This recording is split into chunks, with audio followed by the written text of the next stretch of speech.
Jangan lupa like, komen, dan subscribe channel YouTube TVRI Bengkulu dan nyalakan lonceng notifikasinya.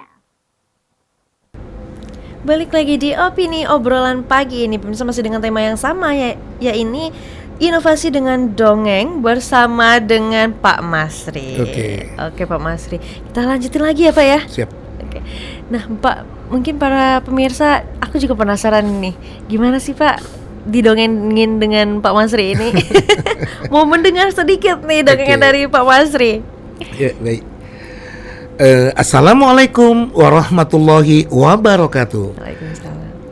Anak-anakku sekalian di rumah maupun di mana Anda berada. Baik, hari ini Pak Guru akan mendongeng yang berjudul Ano Lumang. Suatu cerita di desa, ada sebuah desa yang terpencil di jauh sekali di desa Lejang Lebong. Ada seorang anak yang sangat rajin dan suka menolong kedua orang tuanya yang bernama Ano Lumang. Nah, satu ketika mau mendengar ceritanya. Baik, teman-teman, Ano Lumang ini pagi-pagi sekali sangat dia rajin membantu neneknya karena dia ditinggalkan oleh kedua orang tuanya, sudah meninggal. Dia hidup bersama kakeknya. Keesokan harinya Ano Lumang dan kakeknya bekerja mencari kayu-kayu ranting di hutan untuk dijual sebagai bahan untuk dia kebutuhan sehari-hari makannya. Dan di perjalanan si Lumang dan kakeknya bertemu dengan anak-anak mau sekolah. "Hai Lumang, mau kemana kamu?" kata si teman-teman anak Lumang. Namun anak Lumang menggelengkan kepalanya. Dia malu karena dia tidak sekolah. "Anak Lumang, kami sekolah dulu ya." Anak Lumang hanya mengangguk. "Cu, siapa itu Cu?" kata kakek Lumang. Itu kek teman-teman Lumang kek mau ngajak sekolah. Lumang tidak mau, kek malu." "Oh, kamu gak usah malu Cung," kata si kakek. Dan selanjutnya keesokan harinya kakeknya terus berusaha bersama anak Lumang mengumpulkan ranting-ranting kayu untuk dijual dan membeli baju pakaian sekolah Lumang untuk sekolah. Dan satu saat anak Lumang pergi ke sekolah bersama kakeknya, didaftarkan di satu sekolah. "Hai Lumang, rupanya kamu sekolah juga ya?" kata teman-temannya. "Iya, karena kakekku baru punya uang." "Oh, alhamdulillah kita bergabung ya," kata teman-temannya. Nah, itu secara singkat ceritanya. Udah selesai nih. Jadilah. Kalau lama habis Candu ya. Luar biasa, thank you Pak Masri. Sama-sama. Pak, itu kan ada suara-suara tadi dimasukin, berubah-ubah nih suara Pak Masri. Itu gimana sih Pak tekniknya itu? Apa yang harus dilatih? Kalau suara anak, suara kecil. Suara kecil. Kalau suara sedang itu kita berbicara dialog biasa. Dan suara besar untuk seperti suara-suara binatang, suara-suara kakek. Gitu. Kemudian kalau suara nenek, lidah kita tunjang ke langit-langit kita. Langit? "Mana kamu Cu?" Nah, itu. Jadi ada penekanan. Ada penekanan. Dan banyak di perut ya, pernapasan perut ya. Iya. Gitu. Nah, awalnya tuh gimana sih Pak ngelatih itu semua Pak? Saya coba. Kok gini nggak bisa, nggak kena ya suara anak-anak. Rupanya perut dan ini kita tahan. Aku tidak mau kek. Nah, seperti itu kan. Iya. Kalau kakek juga, "Iya cucuku." Itu suara besar. Suara besar itu. Nah, tapi kalau dialog, nah anak-anak sekalian, suara kita biasa. Itu. Ini luar biasa ya Pak ya. Iya. Berarti Bapak tuh benar-benar belajarnya berdasarkan riset ya. Riset dan pengamatan dan pengalaman. Dan pengalaman. Iya. Luar biasa sekali. Itu nggak mudah ya mempelajari hal seperti itu ya Pak ya tentunya. Iya, betul. Butuh berapa lama sih Pak agar mahir seperti itu Pak? Kalau saya udah lama sebenarnya. Iya sih. Iya, tahunan gitu ya kan. Dari mulai tahun 2000 saya mulai terjun ke dunia TK itu, langsung saya menggali terus sampai sekarang gitu. Nah, kalau Bapak untuk ngajarin anak-anak, sekarang kan udah ngajarin anak-anak juga nih Iya, untuk betul. dongeng dan banyaknya. Itu gimana Pak untuk bisa turun udah bisa perform nih anak nih? Iya. Itu berapa lama biasanya itu ngelatihnya Pak? Kalau untuk yang dia bisa beradaptasi dengan teman-temannya paling-paling 2 bulanan gitu. 2 bulanan. Ya, 3 bulan lah sudah lancar, sudah dia sudah untuk mental untuk lombanya sudah bagus. Sudah bagus. Ya. Ya karena untuk lomba nih untuk Iya. berbicara di depan umum seperti itu, yang hal pertama yang harus dilatih adalah kepercayaan dirinya dulu. Iya, Iya, Pak, semangat dirinya dulu. Iya, itu gimana Pak Bapak melatih kepercayaan diri para anak-anak itu? Pak? Ya, kita harus ini, ayo semangat seperti ini, seperti itu. Jangan suaranya dirubah, jangan seperti ini, seperti itu kan. Nah, kamu kalau menghadapi orang, jangan kamu nunduk, tatap matanya, umpamanya gitu kan. Nah, anggap aja orang-orang itu tidak ada, seperti kita latihan aja. Ada seperti itu. Ya kalau yang pertama ikut lomba-lomba tuh biasanya banyak gini, satu hari ini, nah, gitu. Iya. Ya masih udah kaku. Iya, dia. kaku karena Iya. pertama kali. Iya, betul.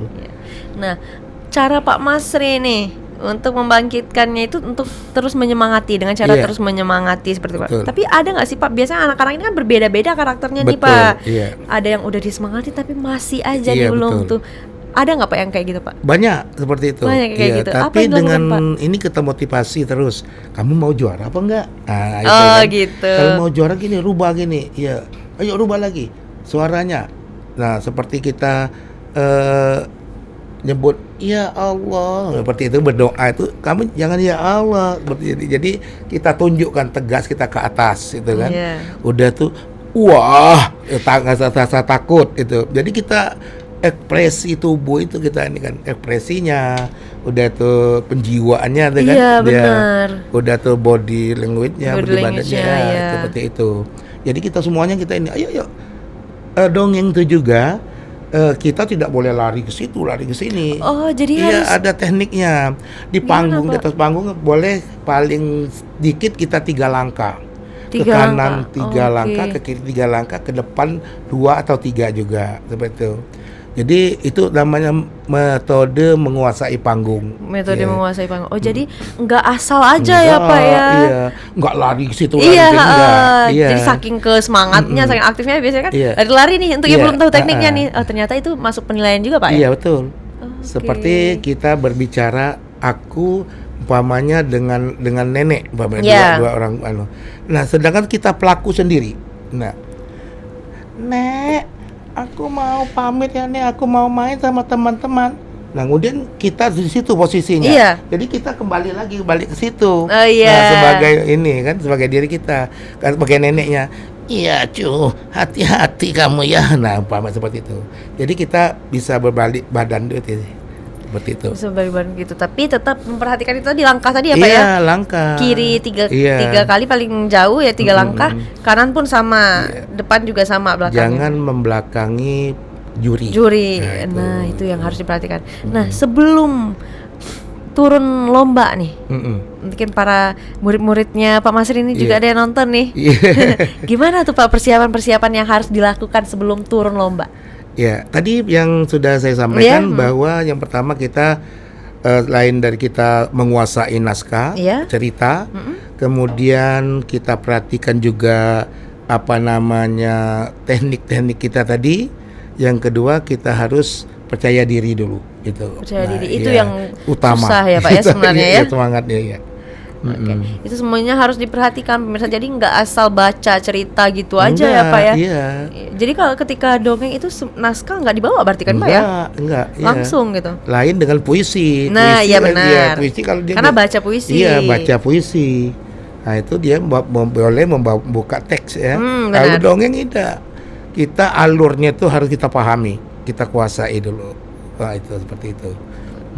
Hal yang paling sulit sebenarnya Pak dilatih untuk anak-anak kalau untuk menjadi pendongeng itu apa, Pak? Ini suara biasanya. Oh, suara. Berubah-ubah suara itu ya. Karena suara anak-anak tuh masih normal dia masih kecil. Iya, masih kecil ya. Iya. Heeh. Jadi itu, tapi sekarang sudah lihai-lihai semua, udah bagus-bagus. Bagus-bagus ya, Iya, Pak ya. iya. Anak-anak sekarang juga semangatnya udah luar Semangat, biasa iya, juga ya, betul, Pak ya. iya. Makanya mendorong perkembangannya lebih pesat gitu ya, Pak. Tinggal iya. gimana kita mengarahkannya Mengarahkan, aja nih. iya. Oke. Nah, Bapak, apa nih Pak rencana ke depannya? Ada nggak Pak rencana ke depannya mengenai dunia perdongengan ini? Iya, karena saya sebentar lagi sudah masuk Punakarya atau pensiun ya. Iya. Jadi mungkin kami membina-bina anak-anak ini aja nanti. Ya, anak-anak yang mau ingin maju kita lihat itu kita bina nanti. Iya, seperti itu. Oh begitu, jadi mau membina anak-anak Iya. biar ada penerus nih. Kita lestarikan dongeng ini kan. Iya, biar nggak tertinggalkan Pak, ya, benar khususnya di budaya Bengkulu kita angkat lagi gitu. di budaya Bengkulu diangkat lagi. Nah itu udah berapa sih Pak cerita yang Bapak tuliskan Pak? Udah banyak banget kayaknya. Nggak terhitung loh. Nggak hitung lagi ya. Kalau buku lah sekitar 25 buah kita tulis. Wow, iya luar biasa. Iya. Nah biasanya tema yang Bapak angkat tentang apa Pak? Kalau di ini ke nasional kita budaya Bengkulu ke nasional. Bengkulu. Sesuai dengan tema yang dipinta. Sesuai dengan tema ini. Iya. Kadang-kadang umpamanya ada tentang dongeng hikayat, ya kan? Ada dongeng fabel seperti itu. Jadi sesuaikan dengan juknisnya Juknisnya dari apa? iya, betul. Baik. Nah, satu buku biasanya berapa cerita sih Pak? Satu buku kita membuat satu buku itu 3 atau 4 cerita. Iya. 3 atau 4 cerita. Cerpen iya. seperti itu ya Pak ya. Itu pendalamannya butuh waktu yang lumayan juga ya Pak ya, karena banyak sekali yang diperhatikan dalam dongeng ini ya Pak ya. Iya. Mulai dari udah paham betul nih ceritanya, alurnya bagaimana, terus suaranya, terus body language-nya gimana, terus waktu turun pun harus perhatikan juga tekniknya, kiri kanan depan belakangnya kayak gimana. Luar biasa ya Pak. Sekarang kan Bapak menjadi seorang juri nih. Iya. Nah, enakan mana tuh Pak? Jadi pencerita di depan, dongeng di depan, atau jadi juri? Enak juri. Kenapa? Ya kita duduk menilai. Oh iya benar ya. Kalau tinggal itu nikmatin gitu ya. Nikmati, oh ini kurang, ini seperti itu kan. Kalau kita mau nulis, mau nyiapin bahan ya kan. Iya iya benar. Seru ya jadi juri Pak. Seru. Ya.